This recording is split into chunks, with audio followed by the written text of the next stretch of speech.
This channel does not promote any violent, harmful, or illegal activities. All content provided by this channel is meant for an educational purpose only. বাগেরহাটের পর এবার নজর রাখবো হাওড়ার দিকে। হাওড়ায় বিদ্যুৎপৃষ্ট হয়ে এক ছাত্রীর মৃত্যু হলো। মৃত ছাত্রীর বয়স মাত্র 22, নাম পৌরভী দাস। বাড়ির সামনে জমা জলে পা দিতেই বিপত্তি ঘটে। হাওড়ার মালি পাঁচঘর থানায় ভৈরব ঘটক লেনের ঘটনা। সূত্রের খবর, এলাকায় একটি নির্মীয়মান বাড়ি তৈরি হচ্ছিল, তার থেকেই বিদ্যুৎপৃষ্ট হয়ে এই মৃত্যুর ঘটনা বলে অভিযোগ। কথা বলবো সহকর্মী সুব্রতের সঙ্গে। সুব্রত, একটা বাড়ি তৈরি হচ্ছিল, তার একটা তার এসে পড়েছিল, তাহলে এই যে মায়ের কোল খালি হলে এক ছাত্রীর মৃত্যু হলো, তার দায় কে নেবে? যে বাড়ি তৈরি হচ্ছিল তার প্রমোটার দায় নেবে, জল জমেছিল এলাকার পুরসভা দায় নেবে, দায় কার এখানে সুব্রত?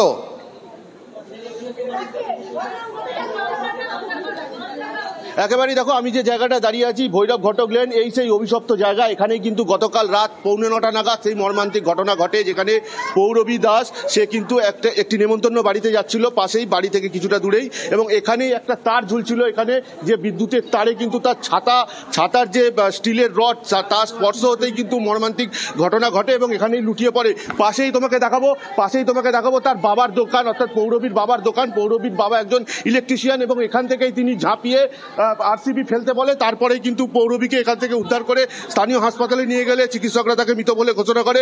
সকাল থেকেই কিন্তু দেখা যাচ্ছে এলাকায় শোকের ছায়া নেমেছে, মানুষজন এখানে জড়ো হয়েছে। তবে তোমাকে পরিস্থিতিটা দেখাবো, এই ভৈরব ঘটক লেন, এখানে সাধারণ মানুষের কিন্তু একটা মানে বেঁচে থাকে কিভাবে, এখানে জল যেভাবে রয়েছে জমে, পাশাপাশি এরকম বিদ্যুতের তার ঝুলছে, মানুষ কিন্তু এখানে যথেষ্টই মানে বীতশ্রদ্ধ হয়ে রয়েছে এবং তারা কিন্তু চাইছে যে দ্রুত এই জায়গার এই যে পরিস্থিতি, সারা বছর জল জমে থাকে বলছেন, এই জায়গার পরিস্থিতির যেন বদল হয়। আমরা একটু কথা বলে নেবার চেষ্টা করবো। দাদা, এরকম একটা মর্মান্তিক ঘটনা, আর এই অবস্থা, এর জন্য দায়ী কে? হাওড়ার যিনি বর্তমান পুর প্রশাসক রয়েছেন, তার তো একবার এখানে আসা উচিত ছিল।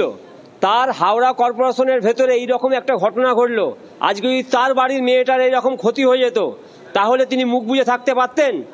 আজকে এই ভৈরব ঘটক লেন একটা জনবহুল এলাকা, বহু রাস্তার বহু জায়গার মানুষ এই রাস্তা দিয়ে যায়, এটা একটা কানেকশন পয়েন্ট। আপনারা কি এরকম অবস্থার কথা জানিয়েছেন?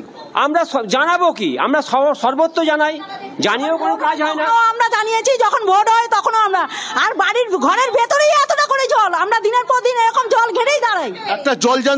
একটা জলজান্ত প্রাণ এইভাবে চলে গেল, আর এরকম পরিস্থিতি, আপনারা কি মানে কাকে দায়ী করছেন?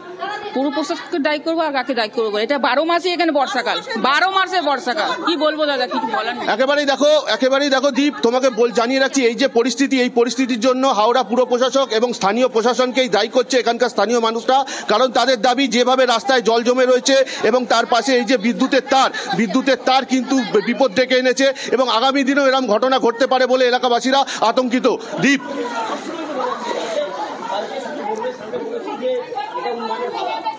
সুব্রত, যে অবস্থায় ওখানকার মানুষ রয়েছে, যেখান থেকে তুমি এখন দাঁড়িয়ে রিপোর্টিং করছো, এই ভৈরব ঘটক লেন, অন্তত গত কয়েক ঘন্টায় বৃষ্টি হয়নি, তারপরেও এই জমা জলের ছবি দেখতে হচ্ছে। আমরা যোগাযোগ করেছি এই মুহূর্তে তৃণমূলত অরূপ রায়ের সঙ্গে। অরূপবাবু, টিভি9 বাংলা আপনাকে স্বাগত।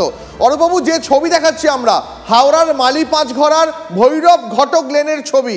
বৃষ্টি যখনই হয়ে থাকুক, আজ সকালে গত 1 ঘন্টায় হয়নি, কিন্তু এখনো এলাকায় হাঁটু জল জমে রয়েছে। একটি বাচ্চা মেয়ে, 22 বছর মাত্র বয়স, ওই জমা জলে বিদ্যুতের তার পড়েছিল, সেখানে পা দিতেই তার মৃত্যু হয়। কি বলবেন? এলাকার লোক তো ক্ষুব্ধ, তারা বলছেন পুর প্রশাসক, হাওড়ার যারা পুরসভা, তাদের বিন্দুমাত্র নজরদারি নেই। ঘটনা সত্যি দুঃখজনক। আর একটা সমস্যা তো আছেই, আপনারা জানেন যে দীর্ঘদিন ধরে নির্বাচন হয়নি, প্রায় 6 বছর হয়ে গেল নির্বাচন হয়নি। বোর্ড একটা লোকে চোখ দিয়ে গোটা হাওড়া পুরসভা দেখতে, 50টা ওয়ার্ড দেখতে হচ্ছে। সুতরাং সমস্যা আছে এবং ওয়াটার লগিং সমস্যা তো আছে। একটা মুখ্যমন্ত্রী মাস্টার প্ল্যান কথা বলেছিল, সেই মাস্টার প্ল্যানটা তৈরি হয়েছে, কিন্তু মাস্টার প্ল্যানটা ইমপ্লিমেন্ট না হলে সেটা প্রায় অনেক টাকার ব্যাপার, 500-600 কোটি টাকার ব্যাপার। সুতরাং জল নিকাশি ব্যবস্থার উন্নতি না হলে এই ওয়াটার লগিং সমস্যাটা যাবে না।